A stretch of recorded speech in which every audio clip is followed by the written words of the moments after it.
tant que fils de Dieu, voilà. N'a pas ça qui coronavirus sur la délai, la mois de novembre, il faut si là. Le coronavirus n'a qu'à là qui est déjà délai, en novembre, à tomber sur le son en côté. Voilà. C'est la Werason. Il y a un moment, la minute où on a signé le contrat, parce qu'il séjourne en Europe jusque-là. Il séjourne en Europe, donc retour, on a annoncé pour la semaine prochaine. Voilà. Donc, à ça en Europe, aussi c'est et a profité peu dans l'occasion pour qu'il a tourné quelques clips. Voilà. Il y a Werason, Miskato Kendara, et les gars inapercité. Voilà. Il y a palais de sport. Werason, il y a Charletti. Oui, on se retrouve dans le Stade de France, dans le Bercy, dans le double Zénith, dans le Zénith, nous sommes dans la 5e Zénith. D'ailleurs, à quoi améliorer ce tout? Batalate, Barata. Bon, Nani Bali. Ah, Déborah. Ah, Déborah Bali, félicitations. Vous allez informer. Tu es informé. Ah bon? En tout cas, Déborah Bali, félicitations. Voilà. Hein?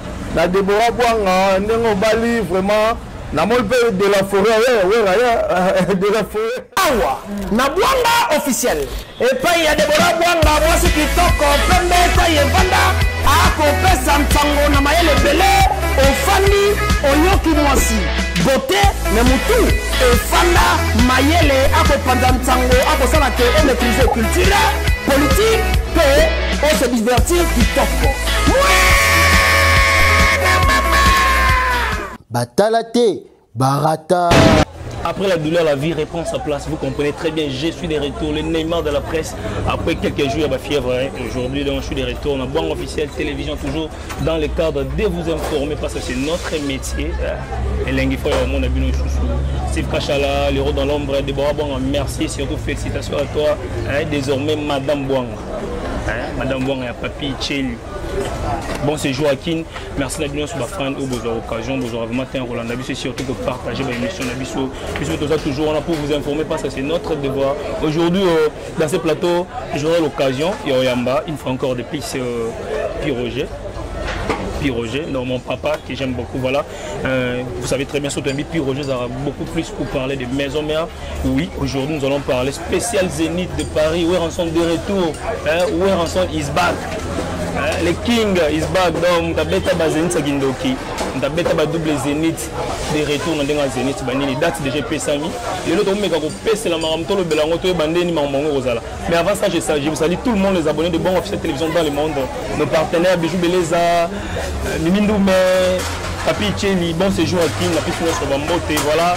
Steve Kachala, on la caméra comme ça, Toko Chapi, Roger Tobeta Masolango, Ndezala Kaka. Bonjour Père, bonne santé. Ouais, santé, ça va. Bonjour Nayo, bonjour là-bas. Fidèle internet, surtout Bada branché à Senet, maman la boire à Tuvi. Voilà. Bazota la Piroger, mon amour, Moulobel Nabino. Donc voilà, je suis là, je répondais à votre invitation. Voilà, merci. Pour qu'il y ait un peu informé. Voilà. Milieu fanatique, il y a une musique à maison mère, Baza branché à Senet, maman. Voilà. Pour là-bas, information, le roi de la forêt. Voilà. Voilà, Piroger, moi Namboka, comme tout c'est la Robenga, et donc tout à la TV, on a trop Lingala Makasi, donc c'est Piroger. Piroger spécial Zénith de Paris, Werason des retours. Après plusieurs années, on peut dire à peu près 10 ans, Werason a Bettina Fond, a Bettina Poto, et surtout dans Zénith de Paris, Werason a voyagé, c'était juste pour des contrats. Et contrat, c'est là qui Zénith de Paris. Au Pénas, au côté site, il y a Zénith de Paris, Werason a Pessina date à Zénith de Paris, les lotos, le spécial Zénith de Paris. Avec le roi de la forêt Werason, Piroger, Zénith de Paris. Encore une fois depuis Zénith de Paris, Werason. Enfin, pour la 5e fois, Werason, Zénith de Paris se confirmé. Et c'est la production africaine, par exemple, donc, quand on a site, on va vérifier, on va vérifier, non, Werason, le roi de la forêt, a trôné la musique congolaise. Donc, on va choisir pour que, pour la 5e fois, la Zénith de Paris, donc, et ça, est le moins bien. Et le reste, c'est pas Congolais en général. De partout, vraiment, tout va satisfait. Il y aura que Werason a évolué toujours bien, quoi. Donc, il est toujours de génération en génération. Voilà. Et surtout que le site internet soit compris les kings de retour, donc le roi des zéniths des retours. Le roi des zéniths dans les sécurités. Le plaisir est à Guinée. Ouais, plaisir les non, biso va pire au Jopé et aux l'occasion peut biso peut en France. Après plusieurs années et aux l'occasion to qui t'appelle en boka Sylvie Kalumona, maman la Samuel. Donc to qui t'appelle tout le monde na Bachel Dantsuku, la belle de belles femmes, la plus belle du monde. Ils appellent occasion là monsieur biso la Nasha. La plus spéciale, il sommet. Voilà. Sommet chéri quoi, Nasha Kalumuna. Voilà. Tout qui t'appelle Mboka wana, to ya wana tout le monde a Jésus Senga. Donc les occasions qui te se pèlent en trop. Les Agalengis qui sont président boy. Oui, Rasson, injouable, insyllable. The king is back. Les kings donc insyllable. Donc tant autant ouais Rasson est le cas. Bah on s'est trompé pour ouais Rasson toujours dans temps, toujours. Voilà. Voilà, on a certes ça poto pour na pour na contrat mon bébé contrat à part Zenith contrat comme celui là ils ont contrat sous non bien ban Lyon ban besoin de Rasson ban Allemagne ban besoin de Rasson ban Suisse ban Belgique na mboka ba Brunel Waiza moi la papa mukolo donc bato belé we Rasson aza sollicité tin États-Unis na Canada na mboka ba Baby Sugar bébé formidable. Donc, Tina Bruno Lubika Mbonga propre, au senti que Bazo c'est la Werrason. Il y a un moment, la minute où on a signé le contrat et belé. Parce qu'il séjourne en Europe jusque-là. Il séjourne en Europe, donc retour, il a annoncé pour la semaine prochaine. Voilà. Donc, Azan en Europe, Azan aussi c'est là, et a profité peu dans l'occasion pour qu'il a tourné quelques clips. Voilà. Il y a Werrason, Miskato Kendara. Et les gars inapercité. Voilà. Donc, avec travailler toujours. Et là, c'est pour la leader, à Yangoana. Voilà. Azala toujours n'attend. Voilà. Oui, la sonne vraiment infatigable à travailler à Gak. Voilà. Voilà son séjour en Europe, un cinquième Zénith de Paris. Est-ce que voilà son a revivre biso bilingue to na ba double Zénith ça va demi ya ba liboso ba Zénith liboso est-ce que to a revivre biso ba bilingue wana? Werrason a changé té. Azala Werrason. Parce qu'on rappelle qu'il y a un casse de spectacle, on a pris un couple. N'abusez que Werrason a changé té à Werrason. Werrason a boyé bien dans le palais de sport. Werrason a boyé bien dans le Charletti. Werrason a boyé dans le Stade de France, dans le Bercy, dans le double Zénith, dans le Zénith, nous sommes dans Massika. Aka Werrason a boyé dans la 5e Zénith. D'ailleurs, à quoi améliorer surtout. Il y a Bakisaka, il y a régularité ma Bakisaka. Donc voilà, il y a un ça na poto. En tout cas, le boss à l'air se casse les tonnes dans Londres. Bomi qui était là déjà. Gauthier Mascotte, l'homme idéal. Gauthier Mascotte, Bobo Ngama déjà. Pour Miki Reza ou Inda Karaté, donc Wenge Zoya poto. Yobiga Wenge ne peut sa poto lengit. Maman bazong de la COP. Maman bazong de la COP. Vous comprenez? Bilambe zonga otekama au senti ndenge pote boujanso Werrason aye. Voilà. Donc Kalaming. Voilà, un 5e Zénith de Werrason au Zénith de Paris en France. Puis Roger Werrason absent ndenge Kinshasa dans la poto. Et maintenant comment se passe les préparatifs? Ils ont les candidats parce que 6 mois c'est belé total entre 7 6 mois comme ça, il y a préparation au Zénith de Paris. Non, le coup pour l'instant orchestre notre côté préparation des Zénith. Il faut le croyant qui t'a il a fait sa orientation, il a fait sa ligne de conduite. Mais il a bien savoir qu'il y a une absence à le roi de la forêt, auquel c'est BT concert. Concert, voilà, dans la ville. Tu BT concert, tu es dans la ville. Tu BT concert dans Kinkole. Ah, voilà, oui, tu es dans Kinkole. La plaza. En tout cas, Kitoko Makasi. C'est là, papi, quand tu as écrit, Kasi est chef d'orchestre, chef du gouvernement. Il y a un coordonnateur qui va faire, il est très kitoko. D'ailleurs, on a félicité Papi Kakol parce que le concert, les gars, très kitoko. Magab sans savoir ensemble le concert, les gars, qui est tellement kitoko au Santanate. Vraiment. Alors, puis, Roger, concert Zénith de Paris, quand même, on peut dire que c'est un peu menacé dans le sens que l'état d'urgence continue et surtout, Bazan a ça, va réconfiner sous la ville de Paris. Inquiétude des MP. C'est ça, non? On peut dire ça? Ben non, moi, en tant que fils de Dieu, dans la mort en Zambé, n'a pas ça qui coronavirus soit là délai, la mois de novembre, il fait si là. Le coronavirus n'a qu'à là qui est déjà délai en novembre à tomber sur le sol en côté. Voilà. Donc 2021 ils ont année Moussoussou. Voilà. C'est vrai que 2020 ils ont année à corona a oublié donc année 2021 ils ont année Moussoussou tombé sur la corona té to sou kana novembre déjà ici là. Voilà. Ranson, c'est journée à Paris, l'orchestre continue. Est-ce qu'on a mis la répétition? Ils ont les talents, la répétition, ils allient. Ben non, dans les minutes de travail, on attend les boss. On attend les boss. Tu vas dire un concert, le roi concert ici, là, qui te toujours repos, tu vas là, mon compte. Non, pas production, tu es athée. Non, exact. Mon compte, on est dans la semaine prochaine. Il y a déjà pour relancer la production de la salle. Voilà, à part ça, actualité de la maison Mérezani. Actualité à la maison Méreza Zénith. Zénith de Paris. Zénith de Paris et le retour de la ambition surtout. Donc, il y aura beaucoup de surprises. Batouba Zelara, Zénith de Paris. Oui, Rasson a décevoir à Binoté. Oui, Rasson côté. Voilà, il est spectacle. Concert, événement, donc vous êtes là, bon c'est plus là. Voilà, la rumeur est une information, là il faut le dire. Toki, Zénith de Paris, Ranson, il paraît, les anciens musiciens seront invités, entre autres les Ferrigo là et consorts. Est-ce qu'ils en feraient? Parce que tu as d'autres informations à la source. Est-ce que les anciens seront invités dans le concert Zénith de Paris? Ben, je ne sais pas, je n'ai pas moi je ne connais pas ça. Mais moi je trouve que ce n'est pas aussi mal. Hein. Voilà. C'est pas aussi mal. Ce sont les anciens de Ringom Musique à Maison Mère. S'il faut vraiment leur inviter, ça on m'a bêté. D'abord, président d'Adam Moussina, nouvelle génération, la précédente Bota Betel Solo, Baby Sugar, bébé formidable, pas tout ça en boaka, Rigo Kiyama, la maison mère à Tongo, le Belaki en haut, ils ont le solo. Donc, ce qui est celle que l'homme sous la carte Salo, Tomoni, Emile Elias, Tomono, Serge Mabialaye, Adjani Aye. Ils ont bêté, ce sont les anciens de Ranson.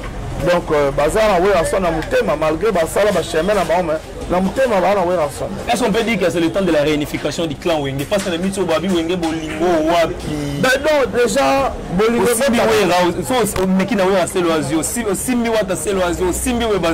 on peut dire le temps de la réunification de l'orchestre Wenge Maison Musicale. C'est leur papa, c'est tout à fait normal, c'est leur papa, donc ils ont tout droit à vous.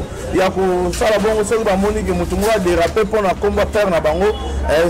Ils ont droit à bango, quoi. Ils ont devoir à bango, il y a ça, la bonne même. C'est que je veux dire que, en tout cas, ils ont la bonne idée. Sur tout le monde, par exemple, c'est Léo. Tout le monde, par exemple, ils ont la bonne idée, ils ont ma bête. Voilà, et surtout ces derniers, vraiment pour l'orchestre, Simbiga maison mère, moi s'en charger.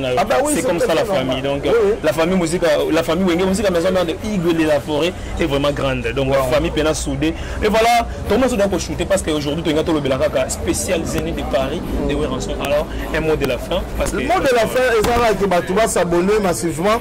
Na Ranson officiel et surtout pour la clip la clip ya wana bimi eza banzembo loka ba yeke ya wana bina filete nzembo ya makaba likorino même le roi de la forêt featuring Nabina Filé. Voilà. C'est une très belle chose. Ils ont banzembo lokola ba esclave à Bolingo au café ou Maembi. Vidéo est déjà disponible. Voilà, vidéo est disponible. Là banzembo lokola sans conquérant. Oh, Baembi Igenzinga une chanson, une très belle chanson. En tout cas, Banzembe le roi, Angèle Lombolo. Mama, Nazole la bolingo, Angèle Lombolo, na Simanda, Kona Boyi, Bavoisin, Bayoka. Donc, Zembwana, Mère Angèle Lombolo, na Belgique, en tout cas, la personne en Bote Belé, Mère Angèle Mwanza, Bambote Belé, donc, Bâtillon surtout, Bambote Belé, ce qu'il y a la pire au jeu. Vraiment, il y a vraiment un plaisir qu'il y a maman. Et pas frère Nangaï, vraiment à travers cette chaîne officielle. Donc voilà. Bambo, tu as président Golf qui ont la dégâts matériels. Na Papi Kaloubi, sur le Talabiso, na Gauthier Mascotte, l'ingénieur de banque, Van Tour Maison Mère, Ben Mouka Chamona Malemouela, le sapologue, président d'homme na Lille, Maman le roi Angèle Mwanza, Claudine Kinwa, Binotou Oboyambi, le roi de la forêt à Paris. Parti du Saint-Ouen, l'homme idéal. Célé Foumou, Alain Bintika, la Belgique, David Touloulou de Bruxelles, Massa Nangaï à Poto. Si on a à Lyon, dans un monde la femme la plus belle du monde. Azaki Toko Nelongi, Azaki Toko Nabizaleli et Azaki Toko partout. Shell Dantsoukoula, maman à Josué, maman à Zouzou Senga, maman à Bisso, et si on a Lyon qui Toko et. Sylvie Kaloumona, Balbi Belgique est éclairé. Sylvie Kaloumona, maman à Samuel, grande sœur Yaba, double monde. Alors, puis Roger, la presse en ligne, vous avez un bonheur quand même devant moi. Bozana? Bon, Nani, Nana Bali. Déborah. Ah, Déborah. Ah, Déborah Bali, félicitations. Vous allez informer. Tu es informé. Ah bon? En tout cas, Déborah Bali, félicitations. Voilà. Hein? La Déborah Bouanga, Nengo Bali, vraiment. La molle de la forêt, de la forêt. Donc, pour dire que la scène artiste, moi, la beauté, c'est que tu as la oreilles. Il y a un vent de peu, mon cœur, ça va faire une beauté. Pour toi, ma soeur Zénith. Bonjour, spécial Zénith de Paris. Spécial Zénith de Paris.